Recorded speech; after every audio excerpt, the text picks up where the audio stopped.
ایک شخص نے سوال کیا کہ کیا لڑکوں اور لڑکیوں کی دوستی جائز ہے، اور دوسری بات یہ کہی کہ اس سے بچوں کو بچانے کا کیا طریقہ ہے، لڑکے اور لڑکیوں کو بچانے کا کیا طریقہ ہے۔ تو ذرا سوال کا جواب دھیان سے سنیے، کیونکہ عام طور پر لڑکے لڑکیوں سے دوستی کے نام پر ناجائز تعلق رکھتے ہیں، اور وہ تعلق اتنا آگے بڑھا لیتے ہیں کہ زناکاری عام ہو رہی ہے اور اس کو فیشن سمجھا جا رہا ہے۔ شرعی حکم اس دوستی کا کیا ہے، اس کا جواب سنیے۔ اسلام میں بغیر نکاح کیے لڑکے اور لڑکیوں میں دوستی کا کوئی تصور نہیں ہے۔ اگر عورتوں کو غیر محرم مردوں سے بات کرنے کی ضرورت پڑ جائے تو انتہائی محتاط انداز اپنانے کا حکم دیا گیا ہے۔ اللہ تعالیٰ نے قرآن کے اندر فرمایا، یا نساء النبی لستن کاحد من النساء ان اتقیتن فلا تخضعن بالقول فیطمع الذی فی قلبہ مرض وقلن قولا معروفا۔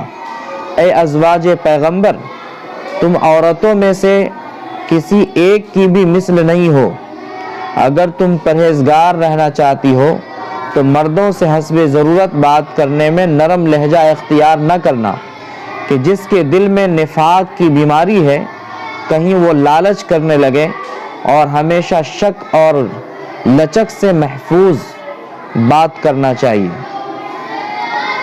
یہ جو آیت پڑھی گئی ہے، اللہ تعالیٰ نے اس میں ازواج مطہرات کو مخاطب کر کے قیامت تک آنے والی تمام عورتوں کو تعلیم دی ہے کہ کسی غیر محرم مرد سے ضروری بات کرتے وقت نرم لہجہ نہ اختیار کرنا، کیونکہ جب بھی عورت غیر مرد سے نرم لہجہ اپناتی ہے یا لچک دکھاتی ہے تو بہت سی خرابیاں جنم لیتی ہیں۔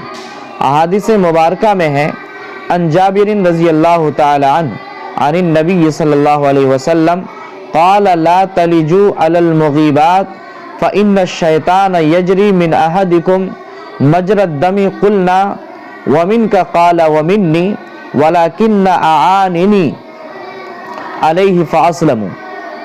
حضرت جابر رضی اللہ تعالیٰ عنہ سے روایت ہے، نبی کریم صلی اللہ علیہ وسلم نے فرمایا، جن عورتوں کے خاوند موجود نہ ہو ان کے پاس نہ جاؤ، کیونکہ شیطان تمہاری رگوں میں خون کی طرح دوڑتا ہے۔ حضرت جابر رضی اللہ تعالیٰ عنہ فرماتے ہیں، ہم نے عرض کیا، یا رسول اللہ، آپ کے لیے بھی ایسا ہی ہے؟ نبی کریم صلی اللہ علیہ وسلم نے فرمایا، ہاں میرے لیے بھی، لیکن یاد رکھنا اللہ تعالیٰ نے اس پر میری مدد فرمائی ہے اور وہ میرا ہمزاد مسلمان ہو گیا، یعنی وہ شیطان نبی کو دھوکہ نہیں دے سکتے۔ ایک اور حدیث شریف بیان کرتا ہوں، ان عقبۃ بن عامر رضی اللہ تعالی عنہ ان رسول اللہ صلی اللہ علیہ وسلم قال ایاکم والدخول علی النساء فقال رجل من الانصار یا رسول اللہ افرأیت الحم وقال الحم الموت۔ حضرت عقبہ بن عامر رضی اللہ تعالیٰ عنہ سے روایت ہے کہ رسول اللہ صلی اللہ علیہ وسلم نے فرمایا، تنہا عورت کے پاس جانے سے پرہیز کرو، یعنی نامحرم کے پاس جانے سے۔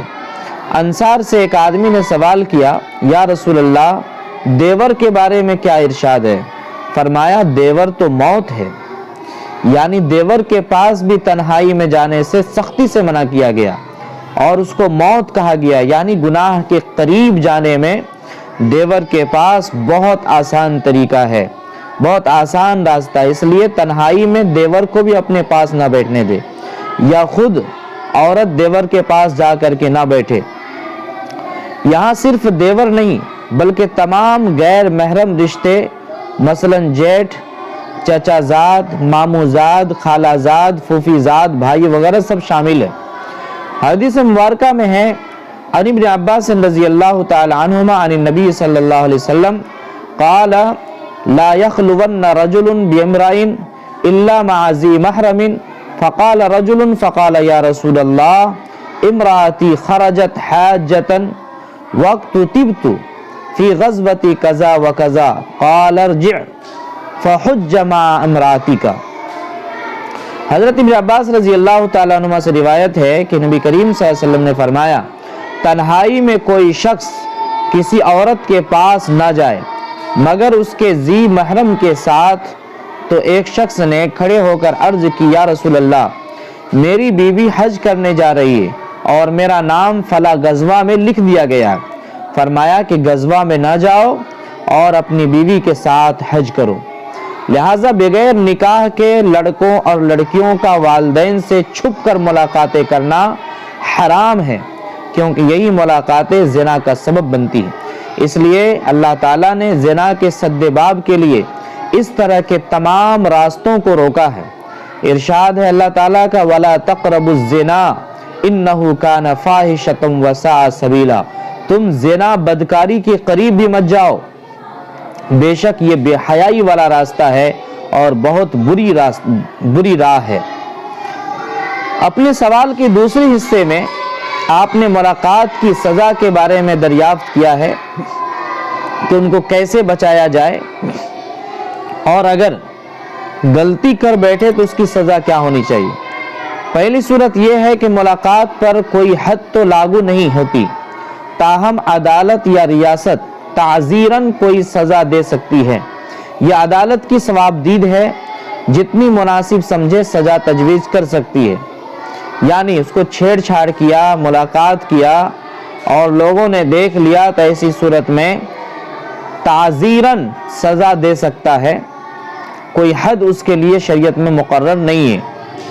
یہ سماج کے لیے ہے، تاکہ سماج میں بدفعلی نہ پھیلے اور سماج میں فساد برپا نہ ہو اور ایک دوسرے کی عزت محفوظ رہے۔ دوسری صورت یہ ہے کہ اگر لڑکا اور لڑکی زنا کے مرتکب ہو جائے اور وہ اس کا اعتراف کر لے یا 4 گواہ ان کے جرم کی شہادت دے دے تو ان کو حداً زنا کی سزا دی جائے گی۔ زنا کی حد غیر شادی شدہ کے لیے 100 کوڑے ہیں اور شادی شدہ کے لیے سنساری کی سزا ہے۔ یہ سزا ریاست اور ریاستی ادارے جاری کریں گے، کوئی فرد واحد اپنے طور پر حد کو لاگو نہیں کر سکتا۔ بے راہ روی اور ایسے مسائل سے بچوں اور بچیوں کو بچانے کے لیے اسلامی تعلیمات پر عمل کرنے کی ضرورت ہے۔ والدین کو چاہیے کہ بچوں کی شادی وقت پر کر دیں تاکہ وہ جائز رشتوں میں منسلک ہو کر ایسی برائیوں سے بچ جائے۔ سوال کا جواب آپ کو سمجھ میں آ گیا ہوگا۔ خلاصہ کلام یہ ہے کہ اگر آپ بیٹے اور بیٹیوں کو گناہوں سے بچانا چاہتے ہیں، ناجائز تعلقات سے، ناجائز دوستیوں سے بچانا چاہتے ہیں، تو سب سے پہلی بات یہ کہ انہیں دینی تعلیم دیا جائے، اور دوسری بات یہ ہے کہ ان کو وقت پر شادی کر دے تاکہ گناہ کا راستہ اس کے لیے بند ہو جائے۔ اللہ تعالی ہم سب کو عمل کرنے کی توفیق نصیب فرمائے۔ السلام علیکم ورحمۃ اللہ وبرکاتہ۔